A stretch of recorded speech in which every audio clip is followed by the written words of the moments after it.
Hello dear students, जैसा कि आप लोग देख रहे हैं कि आज का जो हमारा सेशन है एक लाजवाब सेशन, बायोलॉजी क्लास 9 चैप्टर 1। यानी कि इसमें आपको जो आपकी पहला चैप्टर है जीवन की मौलिक इकाई, the structural and functional unit of life, cell, इनके बारे में काफी डिटेल डिस्कशन करेंगे, काफी कुछ जानेंगे इसके बारे में, कहाँ से आया, क्या है, किसने खोज की, किसने नहीं की, किसने जीवित वाले की खोज की, किसने मृत वाले की खोज। A lot to know, lot to discuss about this topic in cell. ठीक है गाइस, तो देखो तुम लोग भी ध्यान से सुन लो कि भाई काफी इंपॉर्टेंट टॉपिक है, हमारे शरीर के बारे में भी, इसके बारे में काफी कुछ बताता है। Class 9 centrosome, nucleus, mitochondria, vacuoles क्या करता है, क्या नहीं करते हैं, सब कुछ के बारे में एकदम डिटेल जानकारी होगी। तो चलो शुरू करते हैं। इन द बिगिनिंग पहला जो है सेल, कोशिका, जो कि आपका चैप्टर का शुरुआती नाम है, उसका डेफिनेशन क्या है? तो कार्यात्मक और संरचनात्मक इकाई। आप कह लो जीवन की मौलिक इकाई भी इसी को कहते हैं। और कार्यात्मक और संरचनात्मक, कार्यात्मक हो गया वर्किंग, कार्य करने की क्षमता, वर्क क्या है उसका। संरचनात्मक स्ट्रक्चर, उसका ढांचा कैसा है, तो इसको आप कह सकते हो स्ट्रक्चरल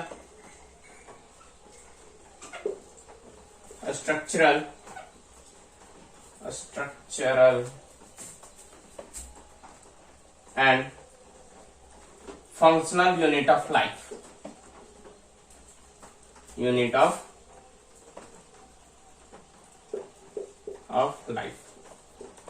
कॉल्ड सेल। सेल का छोटा सा डेफिनेशन है, हिंदी में इसको कोशिका कहते हैं गाइस।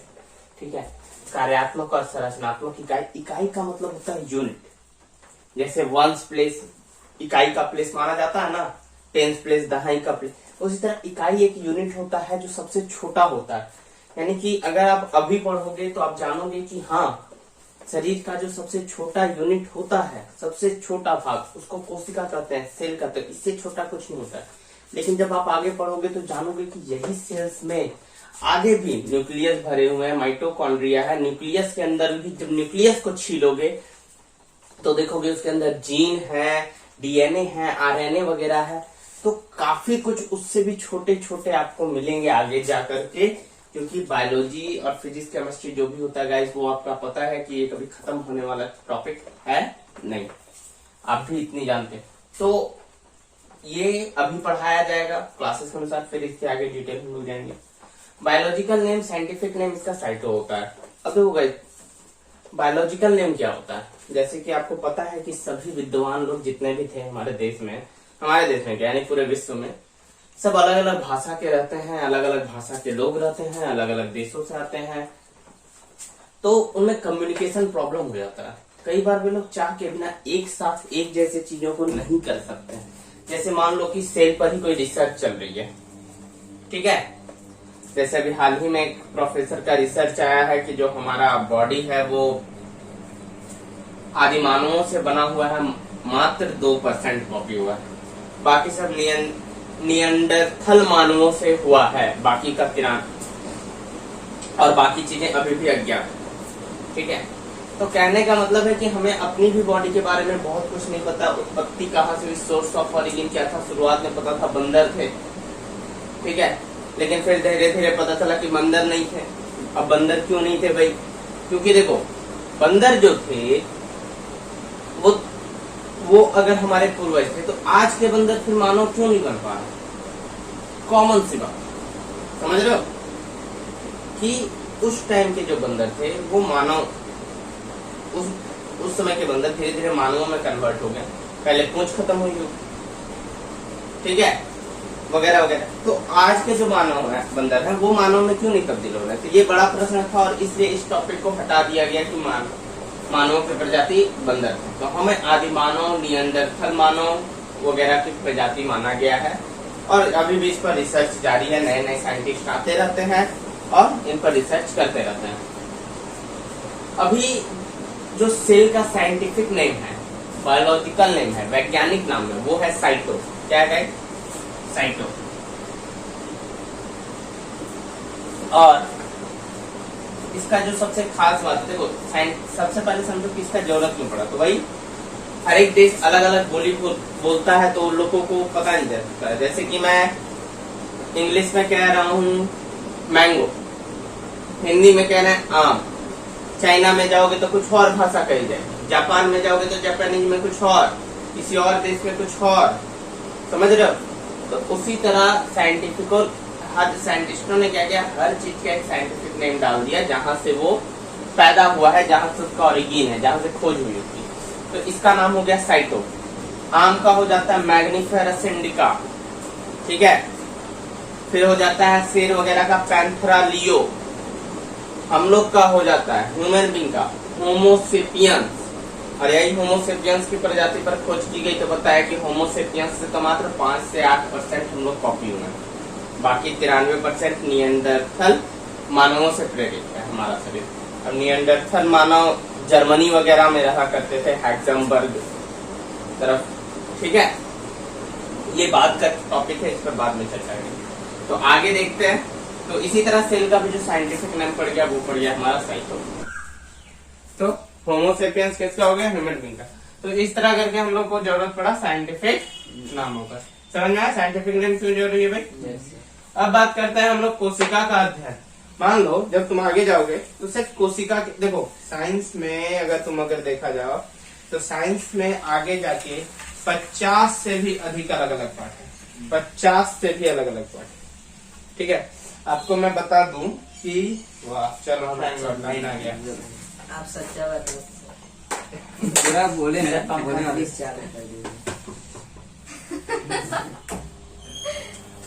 अब मनाली सर न्यू फोन ले लिए निकलते हैं, यूं नहीं करते सर। कहता है ना किसी चीज को अगर शिद्दत से चाहो तो पूरी कायनात उसे हासिल करना है। अब पंखा रो नहीं रहा सर। चलो अब देखो आगे हम लोग दूसरी पर बात कर रहे थे। ए टिप पॉइंट किस टॉपिक में हम लोग चल रहे थे, ऐसे हम लोग का टीचर हो गया। बायोलॉजिकल नेम साइटो है, हाँ सर कमर में कर दो। सर खड़े हैं तो अरे हंसो मत अल्लाह ने, ध्यान दो, बस ध्यान दो।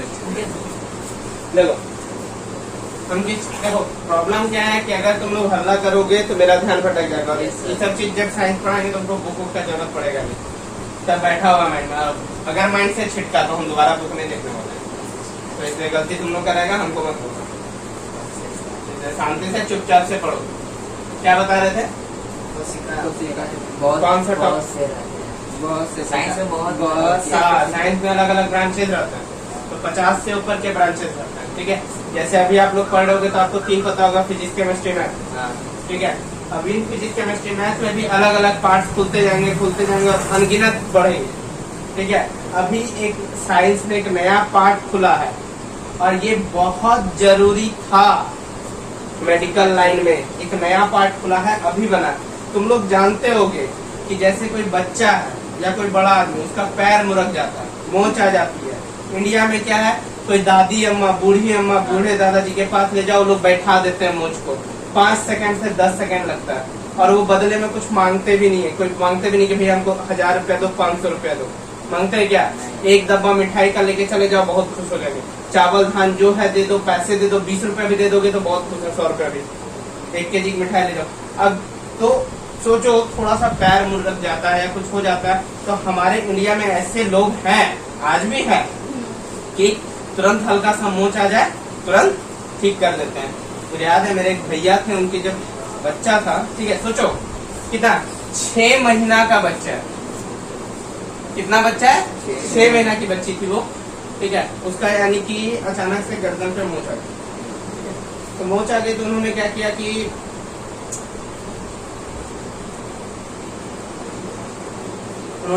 कि अभी तक अब ये थे नहीं, मेरे भैया वहाँ पे थे नहीं, तो मैं मायका गई हुई थी मेरी अभी। तो हुआ ये कि अब बच्चा को मोच आ गया, ना दूध पी रही है ना कुछ और आ रही, गर्दन के पास मोच आ गया, ठीक है, 6 महीना की बच्ची। तो क्या हुआ कि उसके लिए अब ठीक हो नहीं रहा, दूध पी नहीं रही है, तो झाड़ फूक कराने वाले को मैं, तो झाड़ फूक वाला लेके अनफॉर्चुनेटली उसी टाइम भैया भी वहां पहुंच गए। अब उनका तो पारा हो गया गर्म, देख के भाई वे सीधा छत पे चले गए। फिर समझाया बुझाया, इनको कोई फर्क नहीं पड़ा। बोले कि अगर उस दिन झाड़ फूक हो जाता तो बहुत बड़ी बात हो जाती, क्योंकि वो इस सब चीज को नहीं मानते। ठीक है, वापस आए, यहाँ हालात वही है, बच्ची ठीक नहीं हो रही है, गर्दन के पास मुड़का हुआ है। उसके बाद वो किसी यानी कि एक फ्रेंड है उनकी दादी के पास लेके गया, वो इस सब काम में एक्सपर्ट है। और जैसे ही वो गया, उन्होंने थोड़ा सा 5 मिनट क्या क्या ऐसे किया, ठीक, फर्स्ट क्लास बच्ची, कोई दिक्कत नहीं। उसके बाद सब ठीक। और क्या किया, वो 1 kg का मिठाई का डब्बा ले गए, 100 रुपया दे दिया, वो पूरा। अब सोचो, आज से 50-100 साल बाद क्या ऐसे लोग रहेंगे दुनिया में? नहीं रहेंगे। अब सोचो, वो बच्ची जिसको ठीक होना जरूरी था, बहुत इम्पोर्टेंट था, वो कैसे ठीक? अगर इस तरह के लोग नहीं रहेंगे तो कैसे ठीक? सर तब वो मेडिकल ठीक ही नहीं है। ऑपरेशन करवाना। सोचो, वो जो लेडीज लोग 100-500 रुपया भी खर्चा नहीं होता उसके पीछे, उसके लिए तुमको 50,000 से 1 लाख, और उसके बाद टेंशन, दर्द, वो अलग। तो इंडिया में वो टेक्नोलॉजी है, लेकिन भारत के लोगों ने इसे प्रमोट नहीं किया, इसलिए ये कहीं ना कहीं विलुप्त हो रही है। आज साइंटिस्टों ने क्या किया, बोला कि नहीं ये इंडिया में चल रहा है। फॉरेनर्स ने सोचो बोला कि नहीं ये इंडिया में चल रहा है, इसे यहाँ भी लाओ, इसे यहाँ भी लाओ। और साइंस का एक अलग ब्रांच बनाया गया, इस पर हाल ही में बनाया गया, इस पर बात चल रही इंडिया में बना है। है। इंडिया का तो पता नहीं है, ऑल ओवर वर्ल्ड में बन गया, तो फिर इंडिया का अब कोई पर्सनली रह नहीं गया, लेकिन हाँ कॉपीराइट इंडिया का रह नहीं गया, ठीक है। लेकिन इंडिया में था, इंडिया में बहुत सारी चीजें थी जो शुरुआत से थी, अब विलुप्त होती जा रही है। और ये भी कला कहीं ना कहीं विलुप्त होने के कगार पर है, क्योंकि नई जनरेशन सीखना नहीं चाहती है। हाँ, अभी आप ही देखो, अपने आसपास में हमको लगता है गिनती के मुझे जितने पते 3 लोग हैं। एक मुराइडी में होंगे, एक खरना में, एक बंदरा में। मुराइडी वाला तो मर गया, हाँ बागमारा। ये मेरी दादी है। हाँ, आसपास बहुत सारी दवाइयाँ भी मौजूद है, ठीक है। तो बहुत सारे पार्ट है। तो उसी तरह कोशिका का एक अध्ययन क्या कहलाता है? साइटोलॉजी कहलाएगा। क्लियर है? साइटोलॉजी। अब बात करते हैं कि कोशिका की खोज किसने की। तो खोज की थी चचा रॉबर्ट हुक। किसने की थी भाई? चचा रॉबर्ट हुक ने 1665 ईस्वी में। ये बंदा क्या किया, खुद का एक माइक्रोस्कोप बना लिया, ठीक है। अब माइक्रोस्कोप बना के पहुंच गया चीजों को देखने के लिए। तो ये जब देखा सबसे पहले माइक्रोस्कोप बना के सबसे छोटा इकाई को, तो उसको क्या दिख रहा है कि वो प्याज की परत के जैसी है, ठीक है। प्याज का छिलका देखे हो, एक बार बेचारा फिर मिलेगा, फिर मिलेगा, फिर मिलेगा, खत्म होने को तैयारी नहीं है, एक बार फिनिश।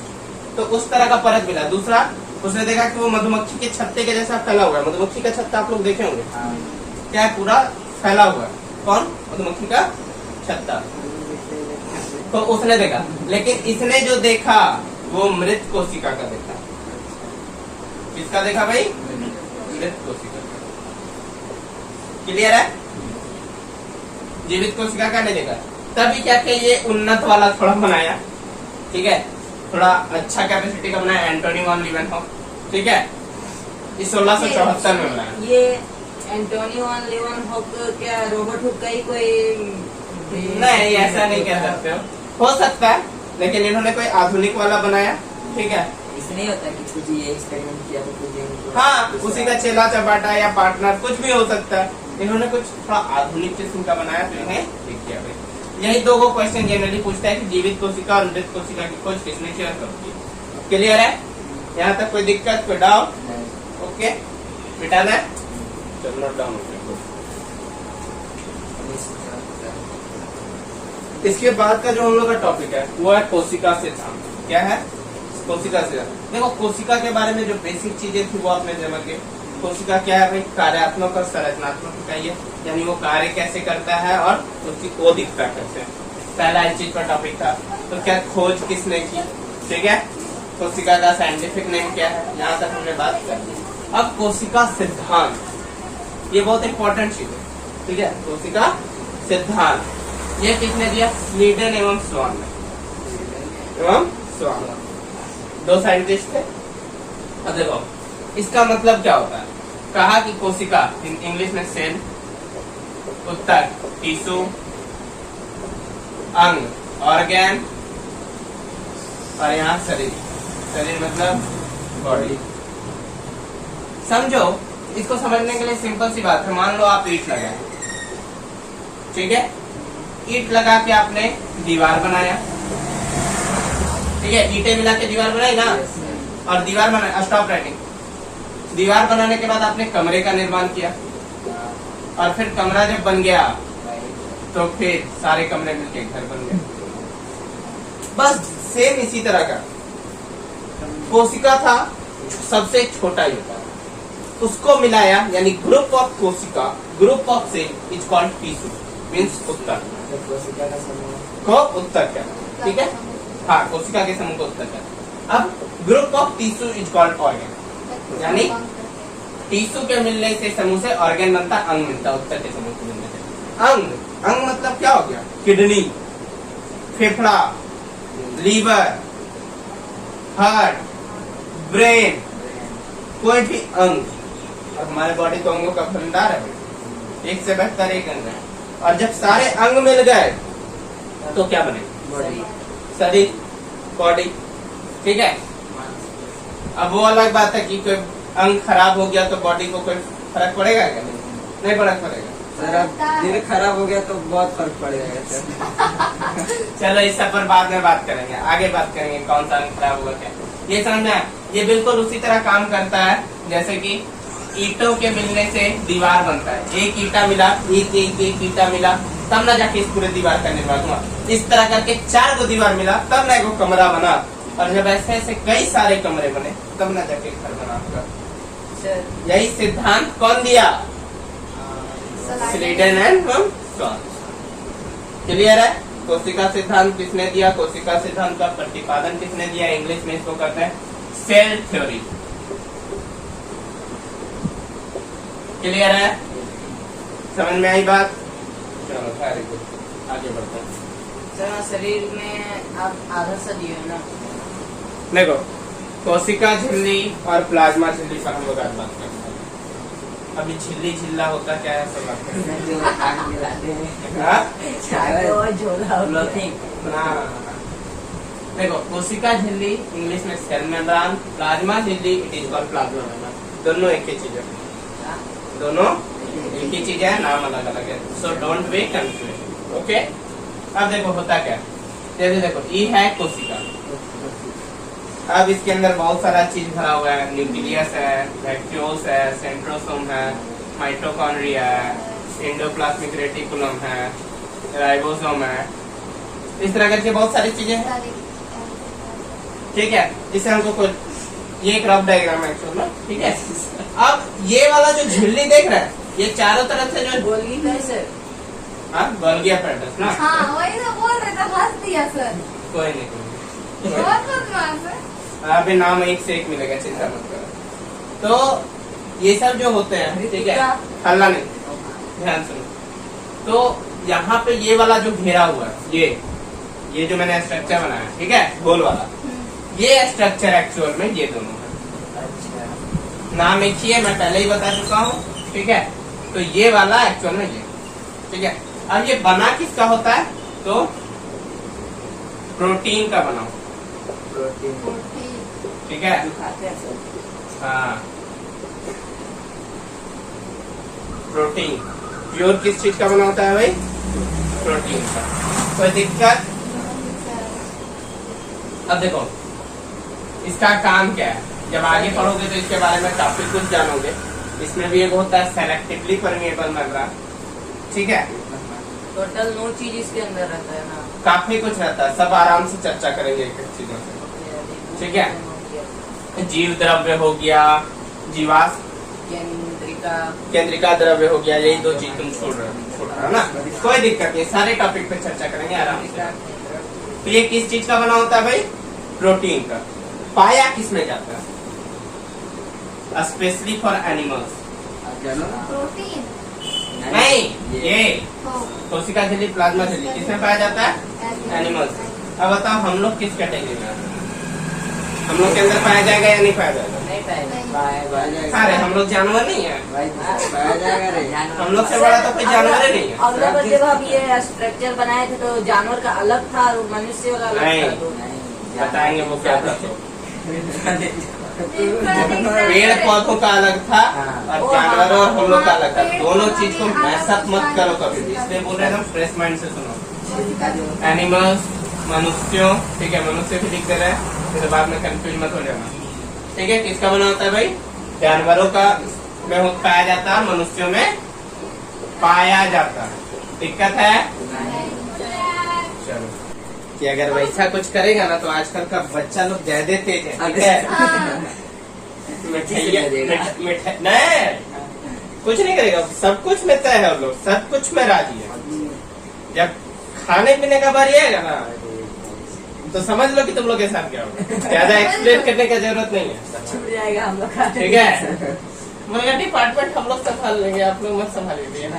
और क्या? और उसके बाद आपसे मैं पार्टी वार्टी करके खा पी के घर चला गया। ऐसे अलग बात है कि मेरा बच्चा लोग है, इतना तो सबको सिखाइए दिए हैं, बड़ा का रिस्पेक्ट करने की, ऐसा नहीं है करेगा। चलो देखते हैं, बायोलॉजी क्लास 9, ठीक है? अब हम लोग बात कर रहे थे किसकी? कोशिका भित्ति की। देखो अभी तक हम लोग पढ़ लिए काफी कुछ। अब कोशिका भित्ति के बारे में पढ़ने से, कोशिका झिल्ली, प्लाज्मा झिल्ली के बारे में बात की थी। कोशिका झिल्ली, प्लाज्मा झिल्ली किस चीज से बनता है? मार के खोपड़िया तोड़ देंगे। कोशिका झिल्ली, प्लाज्मा झिल्ली किस चीज प्रोटीन का से? बना होता है। नेक्स्ट क्लास में याद करके नहीं लाना, चमड़िया उधर देंगे, पहले बता देना। देख के बता। ठीक है? तबीयत खराब है उसके बादों पढ़ा रहे हैं, इतना तो उम्मीद करिए सकते हैं कि सब एकदम याद करके लाएगा। तो कोशिका झिल्ली और प्लाज्मा झिल्ली जो था, ठीक है, कोशिका झिल्ली, इसी को प्लाज्मा झिल्ली भी कहते हैं।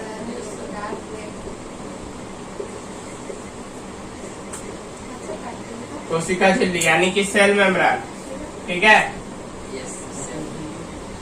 किसका बना था? प्रोटीन का। प्रोटीन का। सेल मेम्ब्रेन भी सेम चीज है, उसी का बनेगा। प्लाज्मा मेम्ब्रेन भी सेम चीज है। कोशिका भित्ति, इंग्लिश में इसको क्या कहते हैं जी? Cell wall. क्या कहते हैं? Cell wall. सेल वॉल, कोशिका भित्ति, ये किस चीज का बनता है? सेलुलोज का, ठीक है? अब देखो सेलुलोज जो होता है, जैसे कि मैंने एक डायग्राम बनाया था आप लोग का, कि इसके अंदर न्यूक्लियस होता है, सेंटर में माइटोकॉन्ड्रिया होगा, गोल्गी होगा, एंडोप्लाज्मिक रेटिकुलम होगा, वैक्यूल्स हो जाएगा, राइबोसोम होगा, सेंट्रोसोम होगा। अरे होता तो बहुत कुछ है, धीरे धीरे और भी चीजें जानोगे आप लोग, ठीक है? तो इसी के साथ एक आउटर कवरिंग रहता है, ठीक है? इसको क्या बताए थे हम नाम? ये है आपका सेल मेम्ब्रेन, कोशिका झिल्ली, ठीक है? Cell membrane.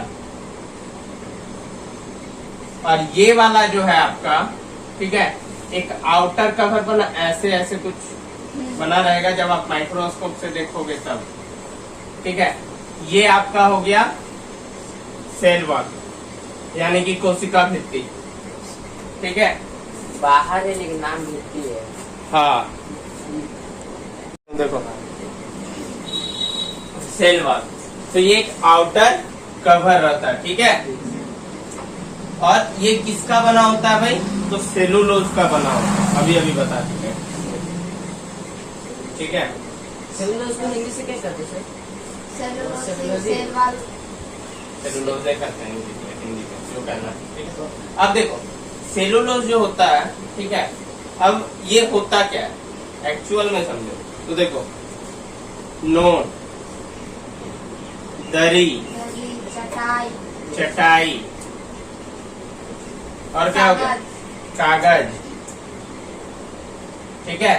इस तरह की सारी चीजें इसी से बनती है, इससे बनती है, सेलुलोज से बनती है, ओके? अब रही बात, ये सेलुलोज से बन गया क्या? नोट, दरी, चटाई, कागज वगैरह। अब सिंपल सी बात है, अब ये सेल वॉल जो पाए जाते हैं, सेलुलोज, ये हमेशा किसमें पाया जाता है? पादप कोशिकाओं। किनमें पाया जाता है? पादप कोशिकाओं। ठीक है, यानी कि पादप कोशिका मतलब पेड़ पौधे, ठीक है, किनमें? पेड़ पौधे। और ये पाए जाते हैं जंतु कोशिका में। सॉरी ये वाला बोला, कोशिका झिल्ली वाला, जंतु कोशिका में, ठीक है।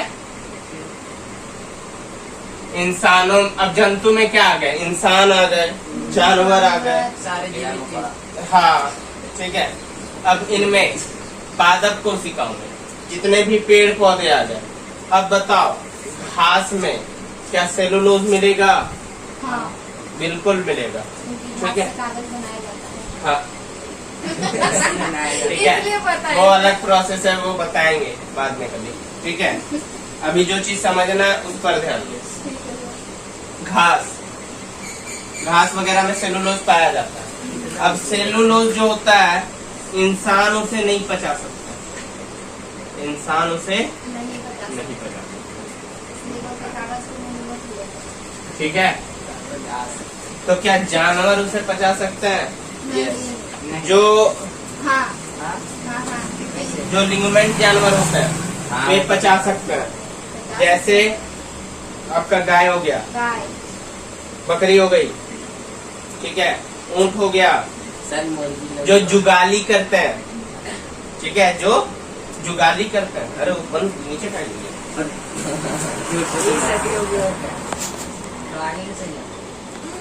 मेरे हाथ पे तो सर। दीवार में अच्छा कोई नहीं, देखो ठीक है। थर्माकोल खा लेती कुछ है। नहीं। हाँ। आप उसके जैसे अंदर बहुत संगीत पावर में, है। संगीत में। क्या? मतलब मुर्गी भी पचा लेती है खाते थे थर्माकोल।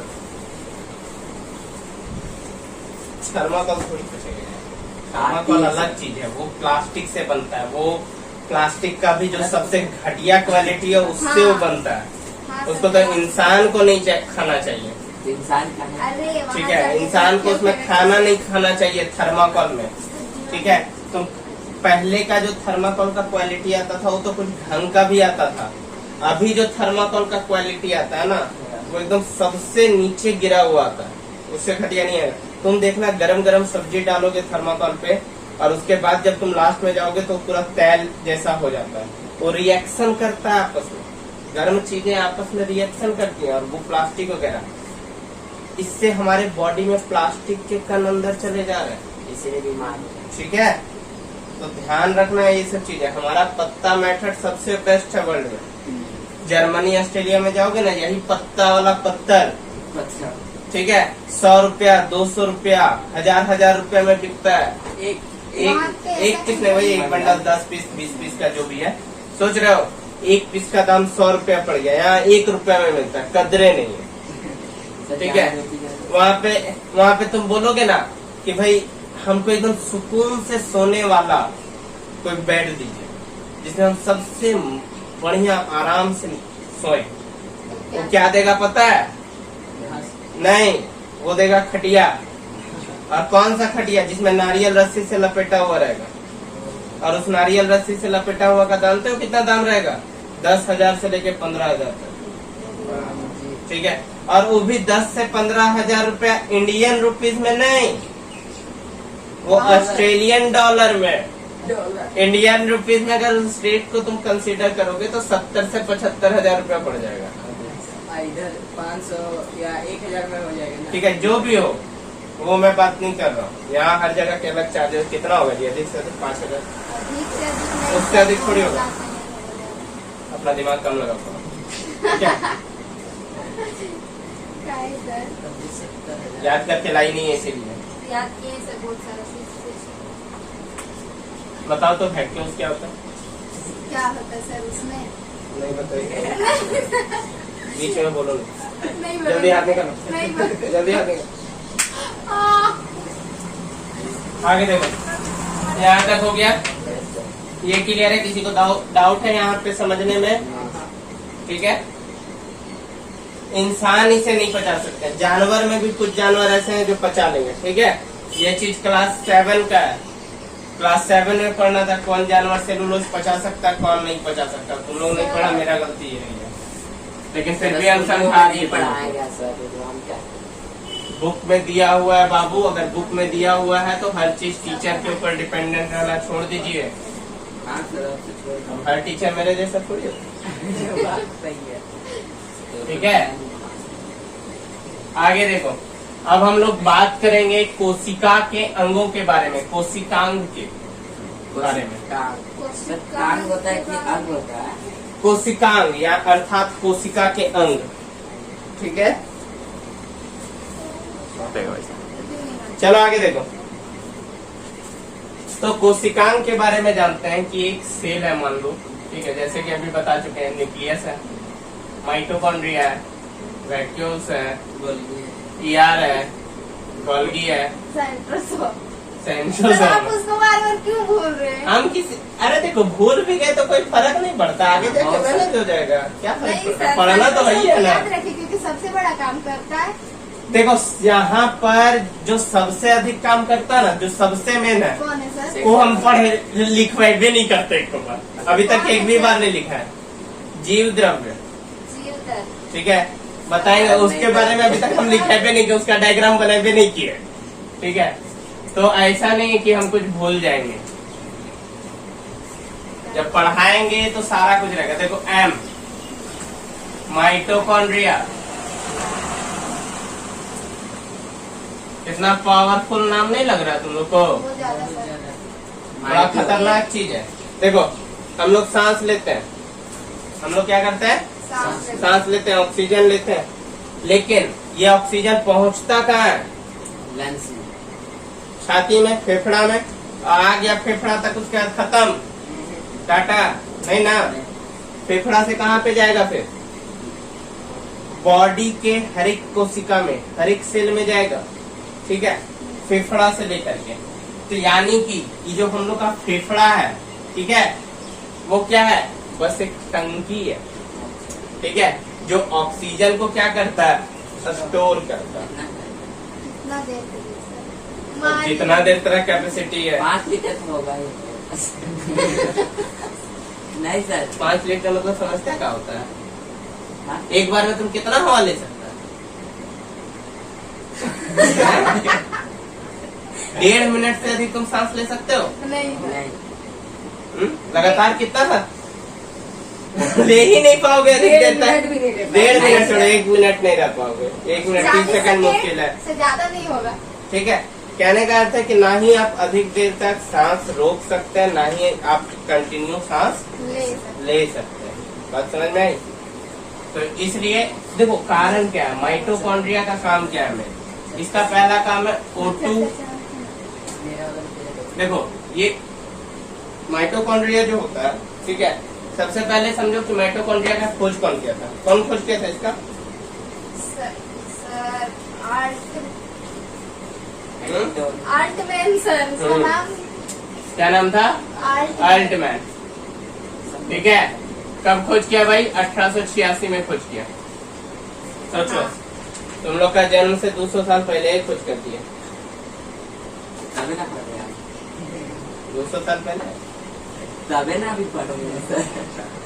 ठीक है। नहीं किया होता तो अभी देखो इसका नाम नहीं। सिंपल से याद रखो, ये क्या करता है भाई? कोशिकीय श्वसन का कार्य करता है। कोशिकीय श्वसन का कार्य करता है, कार्य करता है। पहला तो ये हो गया। दूसरा, अब ये और क्या करता है? कोशिकीय श्वसन यानी ऑक्सीजन लेने का काम करता है। ठीक है, अब देखो अगर कोई भी सेल में ऑक्सीजन नहीं पहुंचेगा, ब्लड नहीं पहुंचेगा, तो बॉडी सही से काम नहीं करेगा। हाथ के ऊपर यहाँ पे बढ़िया से कसकसा के कोई चीज से बांध दो, देखना इधर का सरफेस लाल हो जाएगा पूरा, कारण वहाँ पे रक्त नहीं पहुंचता। अच्छा, अब समझो एक चीज और, कि जो ये O2 हर जगह पहुंचता है, ये पहुंचता कैसे? थोड़ा सा अगर दिमाग लगाओगे, दिमाग पे प्रेशर डालोगे, तो समझोगे कि ये O2 आखिर पहुंच कैसे गया। चलो टंकी है, टंकी से पहुंच कैसे गया? तो ब्लड के थ्रू पहुंचता है। क्या पहुंचता है? ब्लड के थ्रू पहुंचता है। RBC, रेड ब्लड सेल, लाल रक्त कोशिका, ठीक है। RBC, WBC दो को होता है। क्या होता है ना सर? हाँ? ब्लड 3 प्रकार का होता है। होते हैं। एक तो मेन आपको 2 पढ़ना है पहले तो भी, कौन कौन, आरबीसी और डब्ल्यूबीसी। आगे के चैप्टर में होंगे तो चर्चा करेंगे, ठीक है। वो एक अलग पार्ट है। ब्लड के बारे में पढ़ने जाओगे तो पूरा एकदम एक अलग डिपार्टमेंट ही है ब्लड का, ठीक है। इसलिए देखो बायोलॉजी पढ़ते वक्त एक चीज का हमेशा ध्यान रखना है तुम लोग को कि जो पढ़ा रहे हैं उसको शांति से पढ़ो, काहे कि हम कोई भी टॉपिक छोड़ेंगे नहीं, ठीक है। जिज्ञासा अच्छी बात है, लेकिन प्रॉब्लम क्या पता है, तुम लोग अधिक पूछने के चक्कर में क्या करते हो कि इस पार्ट का चीज उस पार्ट से पूछते हो जिसका इस पार्ट से कोई लेना देना नहीं है। बात समझ में आई? सुनने में हाँ? तो तुम लोग का क्या है ना, देखो जिज्ञासा मन है, ठीक है, तो पूछ लेते हो। तुम लोग को थोड़ी पता है कि कौन सा इस टॉपिक से, कौन उस चैप्टर से। अब उस चीज को जब तक पढ़ाएंगे नहीं तब तक इस चीज को तुमको समझ नहीं आएगा। इसलिए पहले इस चीज को ध्यान से समझो कि क्या हम समझाना चाह रहे हैं। आगे देखो, O2 का काम कार्य करता है, और तुम लोग इस तरह हमको अगर डिस्टर्ब करोगे तो हम फिर भूल जाएंगे कि हम क्या बताने वाले थे। तुम लोग को बार बार बोलते हैं कि हम जब भी पढ़ाते हैं डिस्टर्ब मत किया करो, हमको खुद नहीं है, क्योंकि हम पढ़ाते काफी कुछ एक्स्ट्रा बता देते हैं। आगे देखो, O2 हो गया। अब क्या बता रहे थे, हाँ, कि पहुंचता कैसे, तो ब्लड के थ्रू माइटोकॉन्ड्रिया में O2 फैलता है, ठीक है। अब देखो इसके अंदर होता है क्रेब्स चक्र। क्या होता है जी? क्रेब्स चक्र।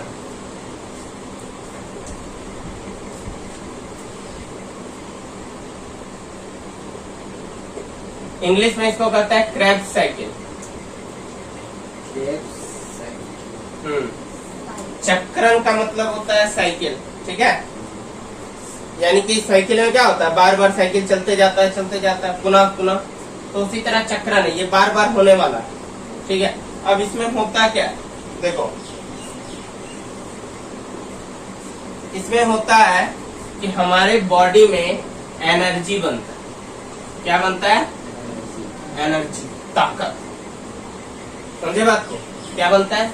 एनर्जी, ताकत। किससे बनता है? क्रेब्स चक्र से। माइटोकॉन्ड्रिया का जो 2 मेन काम है, पहला O2 कोशिकीय श्वसन का कार्य करता है, और दूसरा क्रेब्स चक्र, क्रेब्स साइकिल, ये एनर्जी क्रिएट करता है। अब ये एनर्जी कैसे क्रिएट करता है, तो ये करता है 38 ATP की मदद से। बता रहे, सब बताएंगे, चिंता मत करो। 38 ATP की मदद से होता है एक ग्लूकोज का निर्माण, और एक ग्लूकोज से बनता है एनर्जी का निर्माण। चलो समझ जाओगे, एनर्जी का निर्माण होता है, ठीक है। अब देखो, अब एनर्जी का निर्माण हुआ, किसका निर्माण हुआ? एनर्जी। यहाँ ध्यान दो जी, यहाँ ध्यान दो। एनर्जी का निर्माण हुआ, इसलिए इसको ऊर्जा घर कहा जाता है। माइटोकॉन्ड्रिया को ऊर्जा घर कहा जाता है, यानी कि powerhouse of the cell, power of the cell.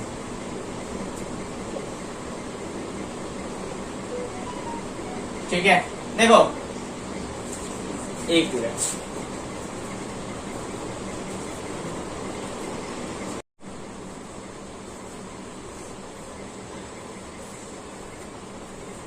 तो हम लोग क्या बात कर रहे थे, देखो 38 ATP के बारे में, ठीक है। ATP का जो मतलब होता है वो होता है एडिनोनिन ट्राई फास्फेट, ठीक है। ये एक तरह का कंपाउंड है। क्या है? एक तरह का कंपाउंड है, यौगिक है, ठीक है। इसमें तुम्हारा क्या कहते हैं, नाइट्रोजन है, शुगर है, और 3 गो फास्फेट है, फास्फोरस है, ठीक है। तो काफी कॉम्प्लेक्स कंपाउंड है, इसके बारे में आपको अधिक पढ़ना नहीं है, तो हम भी पढ़ाएंगे नहीं, ताकि ये बहुत ज्यादा एक्सेस हो जाओगे अगर इसको जानोगे तो, ठीक है। उतना एक्सेस हम लोग को नहीं जानना है, जितना जान रहे हो वही काफी एक्सेस, आपका सिलेबस से काफी आगे चल रहा है, ठीक है। जितना सिलेबस में दिया उससे काफी ज्यादा बात कर रहे हैं, इसलिए इतना जानने का आपको जरूरत नहीं है। वो सब जानोगे जब तुमको बायोलॉजी में ही कुछ करना है आगे जाके। तब 9th क्लास के लिए इतना सफिशिएंट है। 38 एटीपी होता है, एटीपी का फुल फॉर्म जान लिए। 38 एटीपी जब बनता है तभी जाके एक ग्लूकोज का निर्माण होता है, ठीक है। और ये कहाँ से बनता है? ये बनता है सेल से, क्योंकि सेल्स की बात कर रहे हैं। माइटोकॉन्ड्रिया सेल्स का एक भाग है, इसीलिए इसको powerhouse of the cell कहते हैं कि ये एनर्जी क्रिएट करता है, ठीक है। फटाफट सबको नोट करो, ठीक है। बहुत तो लोग आगे चला गया। आगे जा। सेशन पसंद आ रहा है लाइक करते जाओगे, नहीं समझ में आ रहा है डिसलाइक करो, और अगर चैनल पे नए आए हो ना तो सब्सक्राइब मार दो, ठीक है। और देखो कॉन्सेप्ट अच्छा लग रहा है, समझ में आ रहा है, मजा आ रहा है, ये मजा दूसरों को भी देना है। शेयर करो इसको और बोलो कि भाई हाँ आप एबी सर का वीडियोस है भाई, बहुत अच्छे लेक्चर चल रहे हैं, जरूर देखें जाके। क्लास 9 से हो, कंपटीशन से हो, 10th में हो, एक ऐसा चैप्टर है ये जिसमें हर बार आपका काम आएगा, समझ रहे हो। चलो लाइक कर दो, बस समझ में आ रही है। चला गया आगे ध्यान दो। 38 एटीपी से अगर कम हुआ तो एनर्जी क्रिएट होगा नहीं, ठीक है। ओवर हुआ तो सेल्स मरना पे, सेल्स का मरना पे, हाँ सेल्स खत्म होने लगे। मतलब सर जैसे हाँ। ये बीपी नापते हैं उस टाइप का है ना? ऐसा नहीं है, ठीक है। वो उन सब चीज बोले ना, बायोलॉजी में आप टर्म्स को एक दूसरे से अटैच नहीं कर सकते हो, ठीक है। पहला चीज तो ये, और दूसरा जो मैंने बताया कि 38 एटीपी से अधिक अगर बन गया तो वो सेल्स मर जाएगा, ठीक है, सेल्स मरना शुरू हो जाएगा। और दूसरा अगर कम हुआ तो एनर्जी क्रिएट नहीं करेगा। अरे सिंपल सी बात है,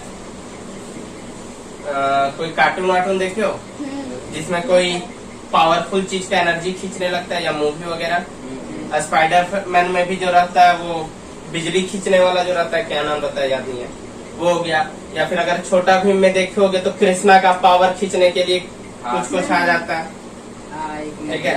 हाँ वो स्पाइडरमैन वाला बड़ा सीनियर क्लास के लिए एग्जाम्पल है, छोटा भीम वाला जूनियर क्लास के लिए। 11-12 को पढ़ाएंगे तो बस स्पाइडरमैन वाला एग्जाम्पल देंगे। तो लोग अभी छोटे भीम में है, वही रहो, ठीक है। तो उसमें जो कृष्णा और कृष्णा का एनर्जी खींचने के लिए कैसे कृष्णा बोलता है ले भाई तू मेरा पूरा शक्ति ले ले, जा खुश रह, ठीक है। और वो अधिक शक्ति के चक्कर में उस शक्ति को सोख ही नहीं पाता है, कैपेसिटी बर्दाश्त ही नहीं कर पा सकता। शक्तिमान में भी यही होता है। जो डॉक्टर जैकॉल रहता है वो क्या करता है, कोशिश करता है कि हम सारा शक्तिमान का खींच लें। शक्तिमान भी थोड़ा देर तक, यानी ऐसा मशीन बनाता है कि वो शक्तिमान का एनर्जी खींच सकता है, लेकिन शक्तिमान के पास तो भाई इतना एनर्जी है, इतना पावर ऑफ सोर्स है, हाँ 5 तत्वों को कंट्रोल कर सकता है भाई, कम बड़ा बात नहीं है, ठीक है। और वही शक्ति दिखाया गया इन्फिनिटी स्टोन्स में, अवेंजर वगैरह में, ठीक है। और जो इन्फिनिटी स्टोन जो 6 रहता है ना, हाँ उसमें 6 स्टोन रहता है, जो भी है, ठीक है। उसी के पास भी 6, अगर तुम देखोगे तो 6 रहता है टोटल, 1 2 3 4 5 6, ठीक है। 5-6 जो भी रहता है उसको स्टोन की जरूरत पड़ती है उसको धारण। हमारा सुपर हीरो शक्तिमान शरीर में रह के बैठा हुआ है भाई, ठीक है। तो अपने पे आ गया तो किसी का नहीं सुनने वाला, हालांकि वो अपना शक्ति का कभी आज तक दुरुपयोग नहीं किया, ठीक है। करता है एक बार उसका सजा मिलता है, उसको उससे शक्ति छीन लिया जाता है उससे। अरे अपनी गर्लफ्रेंड को बचाने के लिए ना, ठीक है, वो मर जाती है, उसको फिर से जिंदा कर देता है, ठीक है। तो उसका जो गुरु लोग रहते हैं सो छीन लेते हैं उसका, लेकिन बेचारा अच्छाई से लड़ना, बुराई से लड़ना नहीं छोड़ता, तो उसके लिए फिर से इसको शक्ति वापस दे देता है। बोलता है अच्छा एक बार गलती किया माफ कर, गीता विश्वास। हाँ ठीक है। आगे देखो क्या, हाँ माइटोकॉन्ड्रिया का जो अंतरिम भाग है, यानी माइटोकॉन्ड्रिया का अंदर का भाग, ठीक है, इसको कहते हैं क्रिस्टी। क्या कहते हैं? क्रिस्टी, हाँ ठीक है। माइटोकॉन्ड्रिया के अंदर या अंतरिम भाग को क्रिस्टी करते हैं, नोट डाउन कर लो, है ना। नोट और देखो ग्रुप में नोट्स तुम लोग को मिल गया है, ठीक है। ऑनलाइन वालों के लिए ग्रुप में नोट्स मिल ही जाएगा, ठीक है, जिन्होंने कोर्स परचेज किया है। बाकी यहाँ पे मैं पढ़ा ही रहा हूँ। आगे चलो। आगे देखो, माइटोकॉन्ड्रिया का कहानी यहाँ पे हो जाता है खत्म, फिनिश, ठीक है। इतना ही पढ़ना है आपको उसके बारे में, और इससे ज्यादा कुछ है भी नहीं। अब बात करते हैं गोल्जी काय की। किसकी? गोल्जी काय की, यानी कि इंग्लिश में कहते हैं गोल्गी बॉडी, ठीक है। ये एकदम जबरदस्त चीज है भाई सेल्स का। किसी को भी सेल्स के अंदर घूमने फिरने का मन है, एकदम टिकट चाहिए भैया हमको, कहीं भी बॉडी का किसी भी पार्ट में जाने वाने का मन है, इसके पास हर तरह का एरोप्लेन है, बाइक्स है, दुकाती है, हीरो है, होंडा है, सब टाइप का, ठीक है। जिसमें बैठने का मन है, गोल्गिया पट्टा सबने पीछे बैठा लेगा, बोले चलो सैर करा के आते। समझे बात को? हाँ, फ्री ऑफ कॉस्ट, बस फ्री रहना चाहिए, फ्री रहना चाहिए। अब तबीयत खराब उराब रहा तो अलग बात है, नहीं जाएगा घूमने उमने, ठीक है। इसलिए इसको, ठीक है, इसलिए हम लोग इसे कोशिका के अणुओं का, कोशिका के अणुओं का, कोशिका के अणुओं मतलब यही सब कोशिका के अंदर जो जो रहते हैं, समझ रहे हो बात को? कोशिका के अणुओं का, अब लिखो मत कोई, पहले यहाँ ध्यान दो, वो सब काम घर में करना आराम से। कोशिका के अणुओं का यातायात प्रबंधक, बचपन में एगो चैप्टर होगा यातायात के साधन, ठीक है। तो भाई कोशिका के अणुओं का यातायात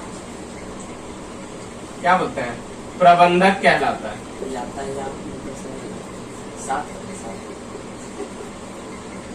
यातायात मतलब यातायात बोले तो यातायात के साधन, हर तरह का हवाई जहाज रखेगा, कहीं भी तुम घूम फिर सकते हो, हाँ।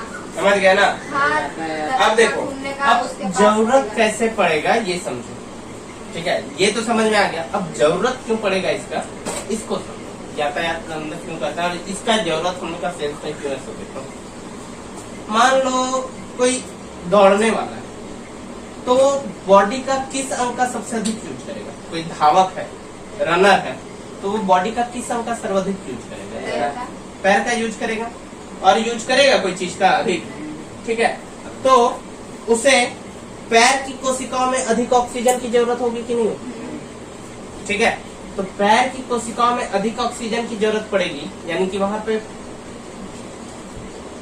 वो क्या करता है, गोल्गी माइटोकॉन्ड्रिया को बैठा के, ठीक है, बाकी रेस्ट वाला पीस का, जैसे अब वहां पे पेट के पास का, मुंह के पास का, नाक के पास का, यानी जहां जहां नाक का तो यूज करेगा कहावत है, तो ठीक है। गाल के बाद एक्स्ट्रा ऑर्डिनरी जो है उसका जरूरत है, तो वो वहां पे लेके जाते हैं पैर के पास, बोलते हैं कि भैया तुम अभी इसका यूज करो, बाकी रेस्ट होगा तो वापस आके ले जाओ। समझ रहे हो कि नहीं समझ रहे हो? समझ में आ रही चीजें जो बता रहे थे? चलो अब देखो, मान लो मैं टीचर, हम पढ़ाते हैं, मेरा किस अंग का सबसे अधिक जरूरत है? सर नहीं, मुंह का और हाथ का। मुंह का है, हाथ का भी कम है, अधिकतर जरूरत किसका? मुंह का। खड़ा करने का कोई जरूरत नहीं, अगर टूल बैठ जाएंगे खाली मुंह से बोलते रहेंगे, समझना ही तो है, ठीक है। तो हमको मुंह का जरूरत है, तो गोल्गी क्या करेगा, आसपास के जो सेल है जिनका यूज कम है, वो वहाँ के माइटोकॉन्ड्रिया को मेरे मुंह के पास लेके आएगा, तो बोलेगा भैया तू आराम से बोल। अधिक एनर्जी, जहाँ पर हमको अधिक एनर्जी का जरूरत है मुंह में, ठीक है। कोई बॉक्सर है, ठीक है, तो उसको अधिक एनर्जी का जरूरत है उसके हाथों में, तो वहां पे अधिक माइटोकॉन्ड्रिया उसको चाहिए, तो गोल्गी ले जाने का काम करेगा। बात समझ में आई? समझ में आ रहा है गोल्गी का क्या काम है सब, ठीक है। अब हमको भी देखो, मुंह में जरूरत नहीं है, हमको भी एक्चुअल जरूरत का है, जीभ में जरूरत है, कि जीभ से बोलते हैं, मुंह से बोलते, ठीक है। जीभ का उपयोग करते हैं बोला जाने में, हालांकि मुंह का भी करते हैं, मुंह पूरा सिस्टम को करते हैं, लेकिन जीभ का अधिक करते हैं, क्योंकि जीभे उछलते कूदते रहता है, ठीक है। आगे देखो, अब गोल्जी का एक 2-3 गो और बहुत इंपॉर्टेंट काम है, ठीक है। देखो, बोले ना कि हम कल अपना लाइसोसोम फाड़ लिए थे, हाँ सर, समझ गए। लाइसोसोम का निर्माण गोल्गी का है। और दूसरा एक और बहुत इंपॉर्टेंट है, अभी अभी इससे पहला टॉपिक जो पढ़ाए थे कोशिका भित्ति, इसका भी निर्माण यही करता है। ठीक है, अब कोशिका भित्ति को इंग्लिश में क्या लिखवा है तुम लोग को? Cell wall. सेल वॉल, यानी सेल वॉल और लाइसोसोम दोनों का निर्माण कौन करता है? देखो लाइसोसोम अंग्रेज लोग यानी सीबीएसई वाले ऐसे लिखते हैं, लाइसोसोम LYSOSOME। क्लियर है ये चीज? कोई दिक्कत इनको समझने में? इन दोनों का निर्माण करता है, क्योंकि देखो बाकी जगह का तो इसका कोई यूज नहीं है गोल्गी का, ठीक है, बाकी जहाँ पे जब यूज है अधिक वही ना, बाकी टाइम तो रेस्ट रहता है, तो ये लाइसोसोम बनाता है और कोशिका भित्ति बनाता है। अब इंसानों में कोशिका भित्ति बनाएगा क्या?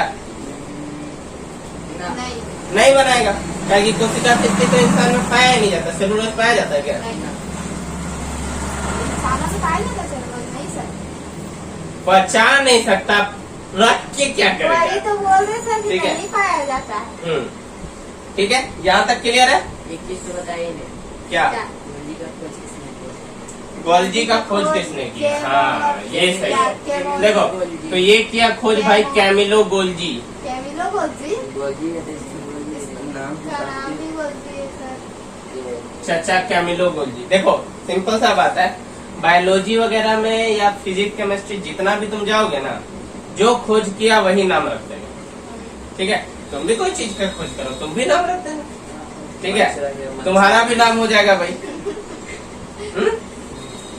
अब वो अलग बात है तुम्हारा नाम के आगे टाइटल में गोल्जी नहीं लगा, तुम लोग में रवानी मोदी ये वो, तो वो अलग चीज है भाई, ठीक है। गोल्जी तोलजी तुम लोग नहीं रख सकते हो, ठीक है, इतना खतरनाक नाम तुम लोग को नहीं मिलेगा, ठीक है, लेकिन पहले पढ़ो तो हाँ सब ना करोगे, ठीक है। इसको नोट डाउन करो सब कोई, और समझ में आ रहा है सेशन तो लाइक कर दो और चैनल को सब्सक्राइब कर दो, नया और आगे भी वीडियो मिलते रहेगा।